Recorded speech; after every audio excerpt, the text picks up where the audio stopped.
जैसे 370 हटाई उन्होंने कश्मीर में, तो वो भी मैं उसको बोलूँगा कि ये भी सराहनीय काम है। बाकी राम मंदिर भी एक काफ़ी सालों से मुद्दा चला आ रहा था, वो भी अच्छा है, वो भी चलो बन गया, उसका फाइनली रेजोल्यूशन हो गया, लड़ाई ख़त्म हुई, तो वो भी एक अच्छा है। आप धर्म को कैसे देखते हैं राजनीति से रिलेटेड कि क्या भाजपा सपोर्टर, तो लोग जोड़ देते हैं कि भाजपा सपोर्टर जो है वो हिंदुत्व पे अपना बहुत ज़्यादा लाइक उसमें ही हो जाते हैं, इन हो जाते हैं एकदम, उसको कट्टरवाद से जोड़ देते हैं, तो उस पर आप क्या करेंगे? देखिए, धर्म और राजनीति दो एक अलग अलग पर्सपेक्टिव है। आप कभी भी अपना अगर एक पॉलिटिकल व्यूज़ रखते हैं तो आप उसको मतलब राजनीति पॉलिटिकल व्यूज़ रखते हैं तो आप उसको धर्म के हिसाब से ना लेकर चलें। धर्म अलग है राजनीति से और राजनीति अलग है धर्म से।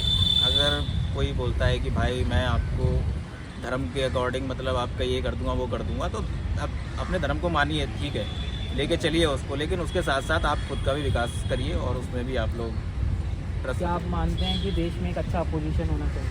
बिल्कुल होना चाहिए। अभी है इस समय? उतना अच्छा नहीं बोलूँगा मैं, क्योंकि उनके जो लीडर हैं वो उतने अच्छे नहीं हैं। कहने का मतलब जनता चाहती है कांग्रेस आए, बट ये राहुल गांधी वाला जो जितना परिवार है वो ना आए, यही ऐसा कुछ?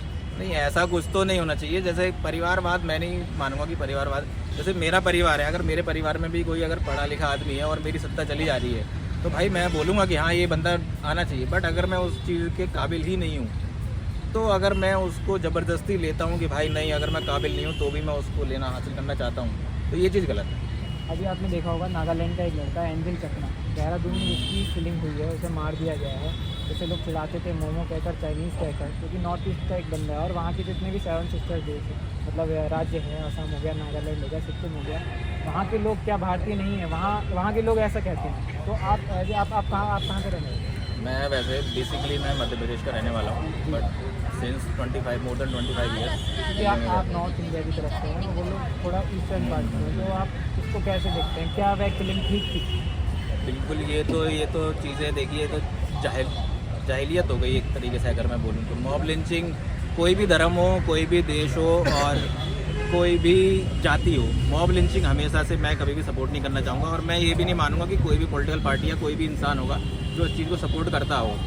तो ये चीज़ें कहना कि भाई ये उस राज्य से है, ये उस राज्य से है, तो भाई ये कहीं ना कहीं हमारी अखंडता को एक बोल सकते हैं कि इसमें एक त्रुटि है ये। तो ऐसा नहीं होना चाहिए, बिल्कुल भी मैं इसका खंडन करता हूँ। बिल्कुल। आप क्योंकि मध्य प्रदेश के रहने वाले हैं, वहाँ पे सीएम मोहन यादव हैं, राजस्थान में सीएम हम देखते हैं, या फिर झारखंड या छत्तीसगढ़ या हरियाणा या दिल्ली, यहाँ के जो सीएम है वो सीधे केंद्र के द्वारा इस बार बनाए गए हैं। अलग एक चेहरा एकदम हटाया गया है, किसी ने एक्सपेक्ट भी नहीं किया था कि ये सीएम आएगा। लोग कहते हैं कि ये पपेट सीएम है, ये डायरेक्ट कोई भी डिसीजन नहीं ले सकते। इस पर आपका क्या कहना है? ऐसा तो नहीं है। देखिए, कहीं ना कहीं एक आदमी की, आप अगर किसी को कुछ पद दे रहे हैं तो आप उसकी काबिलियत के अनुसार ही उसको वो पद देते हैं। तो ये कहना कि पपेट है, ये है, वो है, तो ये तो गलत बात दिल्ली है। की सीएम रेखा गुप्ता के लिए कुछ चाहिए? अच्छा काम कर रही हैं। देखिए, मैं तो यही बोलूँगा कि अच्छा काम है उनका। बाकी थोड़ा सा ये है कि कैमरे वैमरे को छोड़ के थोड़ा पब्लिक पे भी ध्यान दें तो सही है। हालांकि मैं बीजेपी को सपोर्ट करता हूँ, बट मैं ऐसा भी नहीं है। जैसे पॉल्यूशन है, पॉल्यूशन के हिसाब से थोड़ा सा उसको देखें, उसको कम करें, ताकि लोगों जो है, लोग दिल्ली से पलायन करना चाह रहे हैं वो लोग ना करें। मैं मध्य प्रदेश गया था, वहाँ 3 साल रहा हूँ। मैंने वहाँ पर देखा, वहाँ पर योगी जी की लोकप्रियता काफ़ी है। वहाँ के लोग कहते हैं कि अगर, और हम देखते हैं मध्य प्रदेश में आज के समय भी एक डेटा है, उसमें हम देखते हैं हर एक दिन में 2 औरतें वहाँ से गायब हो जाती हैं। लाइक वहाँ से अपहरण या फिर रेप के केसेस बहुत ज़्यादा बढ़ते हैं, क्योंकि जो आदिवासी इलाका भी है। वो लोग कहते हैं कि अगर यहाँ पर योगी जी की सरकार होती तो ये सब बंद हो जाता। तो आप, तो मेरे 2 क्वेश्चन है, योगी जी को एज ए सीएम कैसे देखते हैं? क्या वे आने वाले प्रधानमंत्री बन सकते हैं? और मध्य प्रदेश में ये सब कब बंद होगा? देखिए, आपने जो मध्य प्रदेश का डेटा बोला है, मैं उससे अवेयर तो नहीं हूँ, बट अगर कोई रिसर्च करी है, कुछ ऐसा करा है, तो पॉसिबली अगर ऐसा होगा भी तो हम वहाँ की सरकार को ज़रूर ध्यान देना चाहिए। दूसरा सवाल, योगी जी अभी जो मुख्यमंत्री के रूप में कर रहे हैं, जो कि एक लॉ एंड ऑर्डर में उन्होंने काफ़ी अच्छा काम किया है। सभी को लगता है कि वो एक अच्छे मुख्यमंत्री हैं। और अगर प्रधानमंत्री की दृष्टि से अगर हम उनको देखते हैं, तो अगर सुरक्षा की दृष्टि से देखें तो हाँ, हम बोल सकते हैं कि हाँ, वो एक प्रधानमंत्री का चेहरा हो सकते हैं बीजेपी के लिए। मतलब योगी आदित्यनाथ प्रधानमंत्री का चेहरा हो सकते हैं, बिल्कुल हो सकते हैं। वो थोड़ा सा कानून वगैरह अच्छा करते हैं। बाकी एक जो मेन मुद्दा है वो हमारे पड़ोसी देश हैं, तो बहुत से लोग मेरे जैसे लोग हैं जो वो उनको एक बार ज़रूर देखना चाहेंगे कि वो प्रधानमंत्री के रूप में कैसे टैकल करते हैं इंटरनेशनल पॉलिटिक्स में। आपसे आखिरी 2 प्रश्न है, ज़्यादा समय नहीं लूँगा। अभी हमने देखा नेपाल में बहुत बड़ा प्रोटेस्ट हुआ था जेनजी के द्वारा, क्योंकि हम भी जेनजी की श्रेणी में ही आते। तो मेरा आपसे यह प्रश्न है कि अगर देश में बेरोजगारी बहुत ज़्यादा बढ़ रही है, एजुकेशन ठीक नहीं हो रही है, तो क्या जेनजी को सीधे सड़कों पर उतर जाना चाहिए? देखिए, प्रोटेस्ट करना कोई गलत बात नहीं है, लेकिन प्रोटेस्ट हमेशा पीसफुल होना चाहिए। ये नहीं है कि यार आप लोग किसी के घर में जाओ, यार ये आग लगा दो, किसी की दुकानें लूट लो या कुछ हिंसा करो।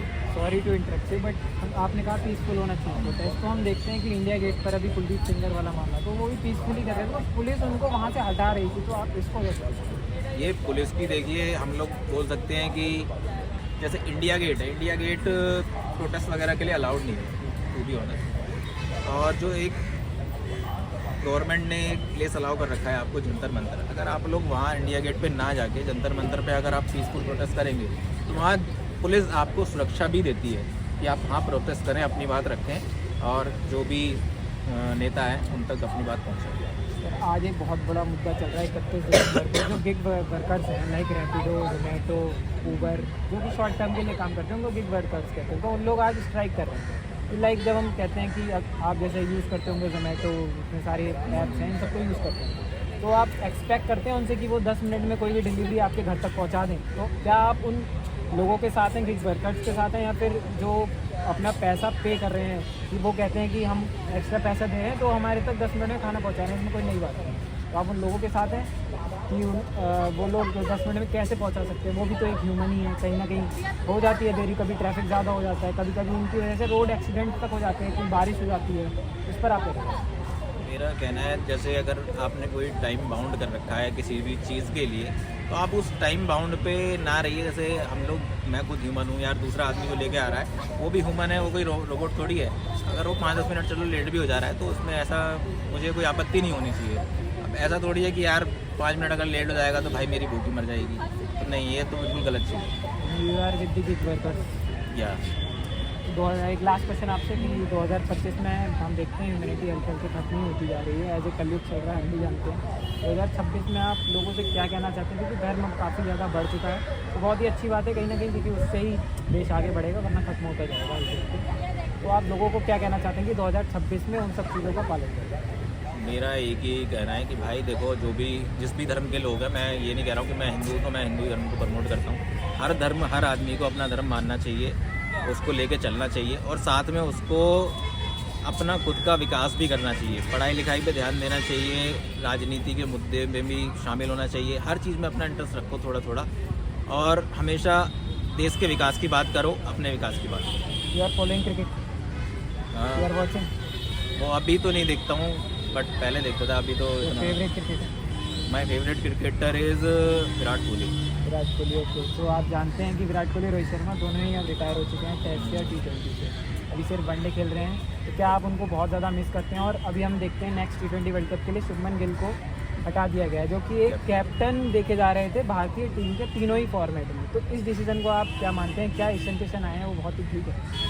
ये तो देखो, अभी जो क्रिकेट के अंदर जो पॉलिटिक्स चल रही है, वो भी उसके बारे में भी थोड़ा सा उसको चीज़ को समझना भी बहुत बड़ी बात हो रही है। क्योंकि आप देखते हैं कि यार रात को ये कैप्टन है, सुबह उठे हो तो यार कोई और कैप्टन होता है, तो ये भी गलत है। मतलब ऐसे इंस्टेंट डिसीजन नहीं लेने चाहिए, और जो जिस चीज़ के काबिल है उसको वो चीज़ हमेशा सौंपनी चाहिए। हालांकि अगर हम पिछला शुभम गिल का अगर एज ए कैप्टन करियर देखें तो उन्होंने काफ़ी मैचेस वगैरह जिताए हैं, तो मेरे हिसाब से तो उनको एक और मौका देना चाहिए। Thanks for